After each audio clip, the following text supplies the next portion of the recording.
Generation ವಾತಾವರಣ ಪ್ರಕಾರ petrol rate ಜಾಸ್ತಿ ಆಗಿಬಿಟ್ಟಿದೆ. ಗ್ರಾಹಕರಿಗೆ ಓಡಾಡಲು ತುಂಬ ಕಷ್ಟ ಆಗ್ತೈತೆ.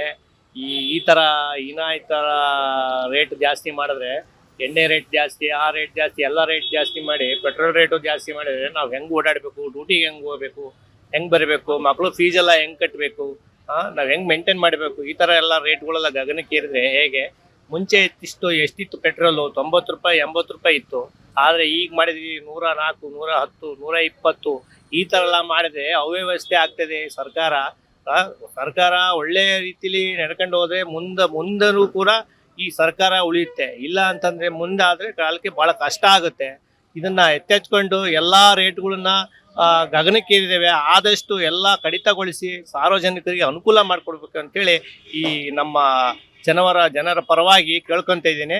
ಆದಷ್ಟು ಬೇಗ ಇದನ್ನ ಶೀಘ್ರವಾಗಿ ಎತ್ತೆತ್ಕೊಂಡು ಕ್ರಮ ತಗೋಬೇಕು. ನಮ್ಮ ಮುಖ್ಯಮಂತ್ರಿಗಳಾದ ಸಿದ್ದರಾಮಯ್ಯವರಾಗಲಿ ಮತ್ತೆ ಮೋದಿಯವರಾಗಲಿ, ಯಾರೇ ಆಗಲಿ ಅಧಿಕಾರಿಗಳು ಗಮನಕ್ಕೆ ತಂದ್ಬಿಟ್ಟು ತಕ್ಷಣವೇ ಇದನ್ನ ಜಾರಿಗೊಳಿಸಬೇಕು ಅಂತೇಳಿ ಕೇಳ್ಕೊಂತಿದ್ದೀನಿ. ಏನು ಇವತ್ತು ಪೆಟ್ರೋಲ್ ರೇಟ್ ಮತ್ತೆ 3 ರೂಪಾಯಿ ಜಾಸ್ತಿ ಆಗ್ತಾ ಇದೆ.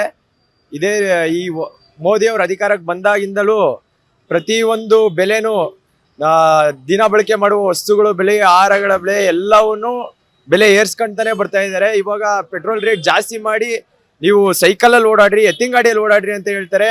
ಮತ್ತೆ ಕೊರೋನಾ ಸಂದರ್ಭದಲ್ಲಿ ಹೆಂಗಿತ್ತು ಆ ರೀತಿ ಇರ್ಲಿ ಅಂತ ಹೇಳ್ತಾ ಇದ್ದಾರೆ. ಒಬ್ಬ ಪ್ರಧಾನಮಂತ್ರಿ ಬಂಗಾರ ಖರೀದಿ ಮಾಡಬೇಡ್ರಿ, ಪೆಟ್ರೋಲ್ ಹಾಕ್ಸ್ಬೇಡ್ರಿ, ಸೈಕಲ್ ಬಳಕೆ ಮಾಡಿ ಅಂತ ಹೇಳ್ತಾ ಇದ್ದಾರೆ.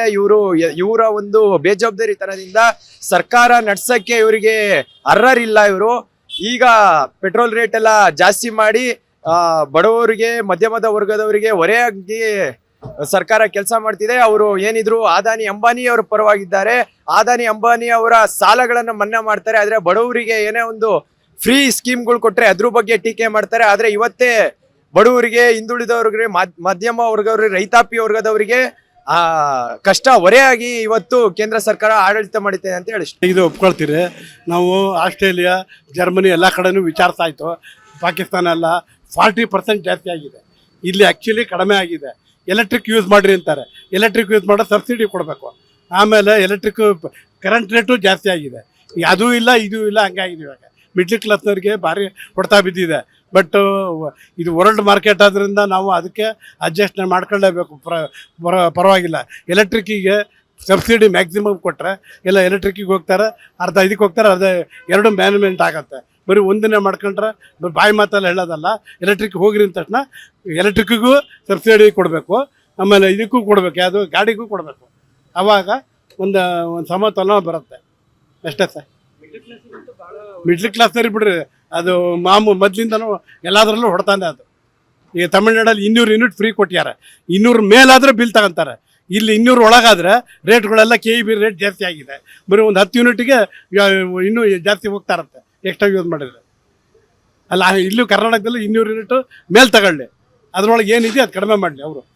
ಅವಾಗ ಸ್ವಲ್ಪ ಚಾರ್ಜಿಂಗ್ ಯಾರು ಮಾಡ್ಬೋದು. ನಾವು ಗಾಡಿಗೂ ಸೆಂಟ್ರಲ್ ಗೌರ್ಮೆಂಟು ವೆಹಿಕಲ್ಗಳಿಗೆ ಟ್ಯಾಕ್ಸ್ ಕಡಿಮೆ ಮಾಡಲಿ, ಸಬ್ಸಿಡಿ ಕೊಡಲಿ ಎಲೆಕ್ಟ್ರಿಕ್ ಗಾಡಿಗಳಿಗೆ.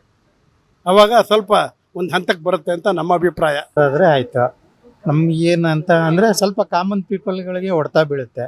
ಅದು ಬಿಟ್ಟರೆ ಮತ್ತು ಮೋದಿಯವ್ರು ಮಾಡ್ತಾ ಇರೋದು ಒಳ್ಳೆ ಕೆಲಸಗಳೇ. ಯಾಕೆಂದರೆ ಅವರು ಒಂದು ಹೇಳಿದ್ರೆ ಯಜಮಾನರು ಎಲೆಕ್ಟ್ರಿಕ್ ಗಾಡಿ ಅಂತಾರೆ. ಸರ್, ಎಲೆಕ್ಟ್ರಿಕ್ ಗಾಡಿ ಈಗ ಸುಮಾರು ಕಡೆ ನಾನು ನೋಡಿದ್ದೀನಿ ಬ್ಲಾಸ್ಟ್ ಆಗೋದು ರೋಡಲ್ಲೆಲ್ಲ.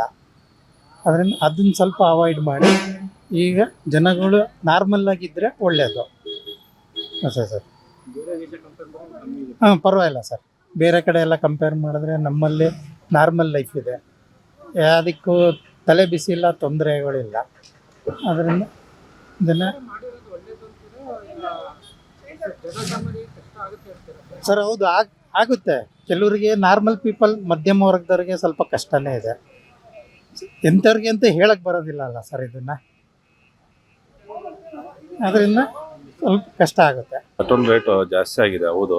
ಆದರೆ ಏನು ಮಾಡ್ತೀರಿ, ಇಡೀ ವರ್ಲ್ಡಲ್ಲೇ ಆಗ್ತಿರೋ ಪ್ರಾಬ್ಲಮ್ಮು ಬರೀ ನಮ್ಮ ಭಾರತ ದೇಶದ ಒಂದೇ ಅಲ್ಲ, ಆಲ್ ಓವರ್ ವರ್ಲ್ಡ್ ಆಗಿರೋ ಪ್ರಾಬ್ಲಮಿಂದ ಅದಕ್ಕೆ ಎಲ್ಲರೂ ಬೆಲೆ ತತ್ತಲೇಬೇಕಾಗತ್ತೆ. ಯುದ್ಧ ಆಗಲಿಲ್ಲ ಅಂದರೆ ಎಲ್ಲರೂ ಸರಿಯಾಗಿರ್ತಿತ್ತು. ಆ ಕಾರಣದಿಂದ ಇದರಲ್ಲಿ ಪ್ರಧಾನಿದಾಗಲಿ ಪ್ರತಿಯೊಬ್ಬರಾಗಲಿ ಈ ಕರ್ನಾಟಕ ಸರ್ಕಾರದಲ್ಲಿ ಯಾರ್ದೇನು ತಪ್ಪೇನಿಲ್ಲ ಅಂತ ಹೇಳಕ್ಕೆ ನಾನು ಇಷ್ಟಪಡ್ತೀನಿ. ಹೌದು, ಬರ್ಡನ್ ಆಗುತ್ತೆ. ಅದನ್ನು ಏನು ಮಾಡೋಕ್ಕೈತೆ ಬರ್ಡನ್ ಆದರೂ ನಾವು ಅದನ್ನು ಸುಧಾರಿಸ್ಕೋಬೇಕು, ಓಡಾಡೋದು ಕಡಿಮೆ ಮಾಡಬೇಕು.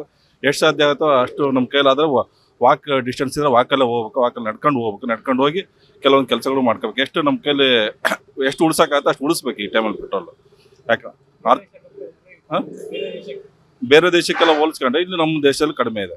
ಹಂಗೆ ಲೆಕ್ಕ ಹಾಕಿದರೆ ಬಾಂಗ್ಲಾ ಆಗಲಿ, ಪಾಕಿಸ್ತಾನ ಆಗಲಿ, ಯುರೋಪ್ ಇದಾಗಲಿ ಎಲ್ಲ ಕಡೆಗೂ ಆ ಥರ ಲೆಕ್ಕ ಹಾಕಿದ್ರೆ ಅಲ್ಲೆಲ್ಲ ಜಾಸ್ತಿ ಇದೆ. ನಮ್ಮಲ್ಲಿ ಹಂಗೆ ಲೆಕ್ಕ ಹಾಕಿದ್ರೆ ಕಡಿಮೆ ಇದೆ ಹೇಳೋಕ್ಕೆ ಇಷ್ಟಪಡ್ತೀನಿ. Thank you. ಜಾಸ್ತಿ ಏನೋ ಅನ್ಸಕ್ ಸಾಧ್ಯ ಇಲ್ಲ, ಯಾಕಂದ್ರೆ ನಾವು ಬೆಳೆದಿರೋ ಭತ್ತಕ್ಕೆ ಬೆಲೆ ಇಲ್ದಿರೋ ದೇಶ ನಮ್ದಾಗಿದೆ. ಪೆಟ್ರೋಲಿಯಂ ಪ್ರಾಡಕ್ಟ್ ನಮ್ಮ ದೇಶದಲ್ಲಿ ಸಿಗೋದಾಗಿದ್ರೆ ಅದ್ರ ಬೆಲೆ ಇಷ್ಟೇ ಇರಬೇಕು ಅಷ್ಟೇ ಇರಬೇಕು ನಾವು ನಿಗದಿ ಮಾಡ್ಬೋದಿತ್ತು. ಹೊರಗಡೆ ದೇಶದ ಮೇಲೆ ಅವಲಂಬನೆ ಆಗೋದು ಸ್ವಲ್ಪ ಒಳ್ಳೇದೇ, ಕಡಿಮೆ ಮಾಡೋದು. ಈ ಸಂದರ್ಭದಲ್ಲಿ ಎಲೆಕ್ಟ್ರಿಕ್ ವೆಹಿಕಲ್ ಅಥವಾ ಬೇರೆ ಯಾವುದಾದ್ರೂ ಒಂದು ಬೇರೆ ದಾರಿ ನೋಡ್ಕೊಳ್ಳಿಕ್ಕೆ, ಒಂದು ಹೊಸ ದಾರಿ ಕಂಡುಕೊಳ್ಳಿಕ್ಕೆ ನಮಗೊಂದು ಅವಕಾಶ ಅಂತ ನಾನು ಹೇಳಲಿಕ್ಕೆ ಬಯಸ್ತೀನಿ. ಯಾವತ್ತಿದ್ರೂ ನಾವು ಈ ಪೆಟ್ರೋಲು, ಡೀಸೆಲ್, ಗ್ಯಾಸನ್ನು ಬೇರೆಯವ್ರ ಮೇಲೆ ಡಿಪೆಂಡ್ ಆದಾಗ ಆತ್ಮನಿರ್ಭರತೆ ಅಂತ ಹೇಳೋದಾದ್ರೆ ನಾವೇ ಎಲೆಕ್ಟ್ರಿಕ್ ಪ್ಯಾನಲ್ ಮನೆ ಮೇಲೆ ಸೋಲಾರ್ ಪ್ಯಾನಲ್ ಹಾಕೊಂಡು ಸೋಲಾರ್ ಜನರೇಟ್ ಮಾಡ್ಕೊಂಡು ಎಲೆಕ್ಟ್ರಿಕ್ ವೆಹಿಕಲ್ ಇಟ್ಕೊಂಡು ಯಾರ್ದೋ ಮೇಲೆ ಡಿಪೆಂಡ್ ಆಗದೆ ಇರೋದು ಒಳ್ಳೇದು. ಎಲೆಕ್ಟ್ರಿಕ್ ವೆಹಿಕಲ್ಗೂ ಸ್ವಲ್ಪ ಸಬ್ಸಿಡಿ ಸಿಗ್ತಾ ಇಲ್ಲ, ಎಲೆಕ್ಟ್ರಿಕ್ ವೆಹಿಕಲ್ ಕೂಡ ತಗೊಳಕ್ ಆಗ್ತಾ ಇಲ್ಲ ಅಂತ ಕೆಲವರು ಅಂತ ಇದ್ದಾರೆ. ಇದಕ್ಕೆ ಹೇಳೋದಾದ್ರೆ ಒಂದು ನಿಲ್ಲಿಸ್ಬೇಕು ಅಂತ ಕೊಡ್ಬೇಕು ಅಂತ ಹೇಳ್ತೀರಾ, ಇಲ್ಲ ಒಂದು ಉತ್ತೇಜನ ಕೊಡಬೇಕು ಅನ್ನೋದಾದ್ರೆ ಸರ್ಕಾರಗಳು ಅಡ್ಮಿನಿಸ್ಟ್ರೇಟಿವ್ ಕಂಟ್ರೋಲ್ ಅಂತ ಹೇಳ್ತೀವಿ. ಪೆಟ್ರೋಲಿಯಂ ವೆಹಿಕಲ್, ಡೀಸೆಲ್ ವೆಹಿಕಲ್ ಕಡಿಮೆ ಆಗ್ಲಿಕ್ಕೆ ಉತ್ತೇಜನ ಕೊಡ್ಬೇಕು, ಎಲೆಕ್ಟ್ರಿಕ್ ವೆಹಿಕಲ್ ಹೋಗ್ಲಿಕ್ಕೆ. ಅದಕ್ಕೆ ಸಬ್ಸಿಡಿ ಸ್ವಲ್ಪ ಜಾಸ್ತಿ ಪ್ರಮಾಣದಲ್ಲಿ ಕೊಟ್ಟರೆ ಒಳ್ಳೇದು. ಆದರೆ ನಮ್ಮ ಲಿಥಿಯಂ ಬ್ಯಾಟ್ರಿ ಕೂಡ ನಮ್ಮಲ್ಲಿ ಸಿಗುವಂಥದ್ದಲ್ಲ, ನಾವು ಹೊರಗಡೆಯಿಂದ ಡಿಪೆಂಡ್ ಆಗಿರುವಂಥದ್ದು. ಅದೇನೋ ನಿಕ್ಷೇಪ ನಮ್ಮಲ್ಲಿ ಇದೆ ಅಂತ ಹೇಳ್ತಾ ಇದ್ದಾರೆ, ಅದು ಹೊರಗೆ ಬಂದು ಅದರಿಂದನೇ ನಾವು ಬ್ಯಾಟ್ರಿ ಕೂಡ ತಯಾರು ಮಾಡ್ಕೊಳ್ಳೋದಾದ್ರೆ ಪೆಟ್ರೋಲಿಯಂ ವೆಹಿಕಲ್ಗಿಂತ ಎಲೆಕ್ಟ್ರಿಕ್ ವೆಹಿಕಲ್ಗಳು ಉತ್ತಮ. ಅಂದ್ರೆ ಈಗ ಒಂದೇ ಸತಿ ಪೆಟ್ರೋಲ್ ರೇಟ್ ₹300 ಜಾಸ್ತಿ ಮಾಡಿರೋದು ಕಳೆದ 10 ವರ್ಷದಲ್ಲಿ ನಾವು ನೋಡಿದಂತೆ ಈ ಪ್ರಮಾಣದಲ್ಲಿ ಯಾವಾಗಲೂ ಹೆಚ್ಚಾಗಲಿಲ್ಲ. ಸ್ಕೇರ್ಸಿಟಿ ಇಲ್ಲ, ನಮ್ಮಲ್ಲಿ ಅವೈಲಬಲ್ ಇಲ್ಲ, ಹೊರಗಿಂದ ತಂದ್ಕೊಡೋದು. ಇಲ್ಲಿ ಒಂದು ಪೆಟ್ರೋಲಿಯಂ ಪ್ರಾಡಕ್ಟ್ ನಾವು ಬರೀ ಕ್ರೂಡ್ ಆಯಿಲ್ ರೇಟ್ ಮಾತ್ರ ಹೇಳ್ತೀವಿ, ಅದರ ಮ್ಯಾನುಫ್ಯಾಕ್ಚರಿಂಗ್ ಕಾಸ್ಟ್ ನಾವು ಹೇಳೋದಿಲ್ಲ, ಅದಕ್ಕೆ ಇನ್ವೆಸ್ಟ್ಮೆಂಟ್ ಮಾಡಿರೋದು ನಾವು ಹೇಳೋದಿಲ್ಲ. ಅಲ್ಲಿ IOCL ಆಗಲಿ, BPCL ಆಗಲಿ, HPCL ಆಗಲಿ ಅವರೆಲ್ಲರದ್ದು ರಿಫೈನರಿಗಳಲ್ಲಿ ಕೆಲಸ ಮಾಡೋಂಥವ್ರಿ ವರ್ಷದಿಂದ ವರ್ಷಕ್ಕೆ ಸಂಬಳ ಕೂಡ ಜಾಸ್ತಿ ಮಾಡಬೇಕಾಗತ್ತೆ. ಅದನ್ನು ನಾವು ನೋಡ್ಬೇಕಾಗತ್ತಲ್ಲ. ಸಮಸ್ಯೆಗಳಿಗೆ ಸಂಬಂಧಪಟ್ಟಂಗೆ ಮಾತಾಡೋದಾದ್ರೆ ₹3 ₹4 ಅಂತ ಏನು ದೊಡ್ಡ ಇದಲ್ಲ. ₹30 ಜಾಸ್ತಿ ಆಗೋ ಸಂದರ್ಭನೂ ಬಂದಿರುತ್ತೆ. ಈಗ 10 ವರ್ಷದಿಂದ ಇದ್ದಂಗೆ ಇವತ್ತು ಇರ್ಬೇಕು ಅಂದ್ರೆ ಆಗಲ್ಲ. ದೇಶ ಸುಭಿಕ್ಷವಾಗಿ ಇದೇ ರೀತಿ ಮುಂದುವರಿಯಬೇಕು ಅಂತಂದರೆ ಕೆಲವೊಂದನ್ನು ನಾವು ತ್ಯಾಗ ಮಾಡ್ಲಿಕ್ಕೆ ತಯಾರಾಗಿರಬೇಕು. ದೇಶದ ಸತ್ತ ಪ್ರಜೆಗಳಾಗಿ ಯೋಚನೆ ಮಾಡೋದಾದರೆ ಅದು ಅವ್ರವ್ರ ಇಷ್ಟ. ₹3 ಜಾಸ್ತಿ ಆಗಿದೆ ಅಂತೇಳಿ ಬೇರೆ ರೀತಿ ನಾಟಕಗಳು, ಬೇರೆ ರೀತಿ ಪಬ್ಲಿಕ್ಕಿಗೆ ತೊಂದರೆ ಕೊಡೋ ರೀತಿ ಏನೇ ಮಾಡೋದಿದ್ರು ಅವ್ರು ಮಾಡ್ಕೋಬೋದು. ₹3 ಜಾಸ್ತಿ ಆಗಿರೋದು ನನ್ನ ಓನ್ಲಿ ಒಬ್ಬನ ಪ್ರಕಾರ ಏನು ದೊಡ್ಡ ಪ್ರಮಾದ ಅಲ್ಲ. ಬೇರೆ ಅದನ್ನು ನಾನು ಏನನ್ನೂ ಕಂಪೇರ್ ಮಾಡೋಕ್ಕೆ ಹೋಗಲ್ಲ. ನನ್ನ ದೇಶದ ನಡೆ ಈಗ ಸರಿ ಇದೆ. ಮಿಡ್ಲ್ ಕ್ಲಾಸಿಗೆ ಒಂದು ಸ್ವಲ್ಪ ಹೌದು, ನಾನು ಮಿಡ್ಲ್ ಕ್ಲಾಸೇನೆ. ಕೆಲವೊಂದು ರೀತಿಯಲ್ಲಿ ನನಗೂ ತೊಂದರೆ ಇದೆ. ನನ್ನ ದುಡಿಮೆಗಿಂತ ಹೆಚ್ಚಾಗಿ ನಾನು ಖರ್ಚಾಗ್ತಾ ಇದೆ. ಅದು ಎಲ್ಲ ಟೈಮಲ್ಲೂ ಆಗಲ್ಲ. ಈಗ ಒಂದು ಸ್ವಲ್ಪ ಸಹಿಸ್ಕೊಂಡು ನಮ್ಮ ಜರ್ನಿನ ಸ್ವಲ್ಪ ಕಡಿಮೆ ಮಾಡಿಕೊಂಡು ಪಬ್ಲಿಕ್ ಟ್ರಾನ್ಸ್ಪೋರ್ಟ್ನ ಯೂಸ್ ಮಾಡಿಕೊಂಡು, ಈಗ ನೋಡಿ ನಾವು 4 ಜನ ಹೊಟ್ಟಿದ್ವಿ, ಅದಕ್ಕೆ ನಾವು ಕಾರ್ ತೊಗೊಂಡಿದ್ವಿ. ಒಬ್ಬನೇ ಓಡೋದಾದ್ರೆ ಬೈಕಲ್ಲಿ ಹೋಗೋಣ, ಪಬ್ಲಿಕ್ ಟ್ರಾನ್ಸ್ಪೋರ್ಟಲ್ಲಿ ಹೋಗೋಣ. ಸೊ ಕೆಲವೊಂದನ್ನು ಉಳ್ಸೋಕ್ಕೆ ಏನು ನರೇಂದ್ರ ಮೋದಿ ಅವ್ರು ಕರೆ ಕೊಟ್ಟಿದ್ದಾರೆ ಅದನ್ನು ಫಾಲೋ ಮಾಡಿದಷ್ಟು ನಾವು ನಮ್ಮ ದೇಶಕ್ಕೆ ಏನಾದರೂ ಸ್ವಲ್ಪ ಕೈಯಾದಂಥ ಸಹಾಯ ಮಾಡ್ದಂಗೆ ಆಗುತ್ತೆ.